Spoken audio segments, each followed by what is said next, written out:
What's up mga ka-choy and welcome back to our channel. Dahil maulan ngayon dito sa probinsya, ayan, magluto-luto tayo ng mga luto char. Magluto-luto tayo kag sinigang bangus. Uy, kasarap nito.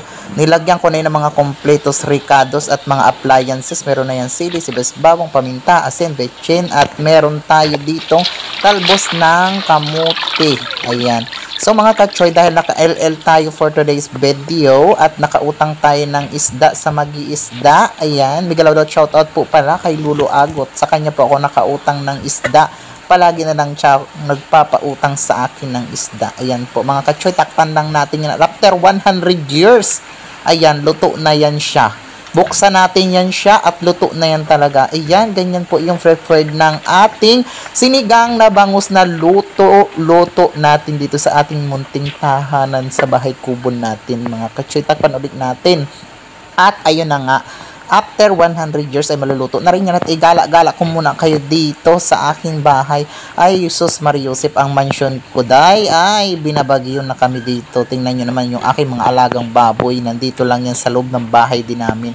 Kasama namin yung mga alaga namin baboy at sobrang putik at tumutulo sa aming mansyon. Ayan. Hindi ko pa kasi naparenovate yung mansyon namin dito mga ka-choy. Ayan po, tingnan nyo ang bubong namin. Gayaan lang po kasi at ayan po yung aking anak. Ayan po. So, ganyan po ngayon ang aming vlog for today's video. Ayan, kami po ay binabaha na dito, pinuputik na ang aming bahay. Ayan po, at may galagaro shoutout po sa aking kwarto.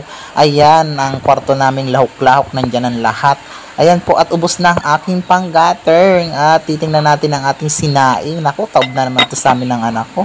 Sobrang sarap ng ulam natin dahil nga naka-LL tayo today. At meron tayong sinigang na bangus. At meron na rin po yung sinigang mix. Ayan po, at after 100 years, na-preferred ko na po ang ating kakainin. Ayan po mga ka-choy. Ayan, ready na yan. So dito, binabudget ko lang yung ulam namin. Tig-isa lang muna kami at sa lunch po yung dalawa ulit. Ayan, breakfast namin ngayon. At eto na nga mga ka-choy, kainan na po tayo. Ayan, magmukbang na tayo ngayon.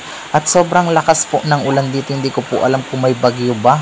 Kasi po binabaha na po kami dito, tumutulo yung bubong namin. Basta mahalaga po may kinakain po kami dito sa aming munting tahanan at masaya po kami na magkasama kami ng anak kong mabait na ito. Ayan.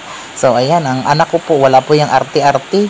Pinalaki ko po siya ng mahilig kumain ng mga gulay. Kung ano yung mga nasa mesa, ayan, sapat na yun para mapagsaluhan naming mag-ama. Ayan, masaya na kami sa buhay na ganito at sana soon, ayan, maka-LL din kami at makaluwag sa buhay at magkatotoo na ang dream house namin na mansyon. Char!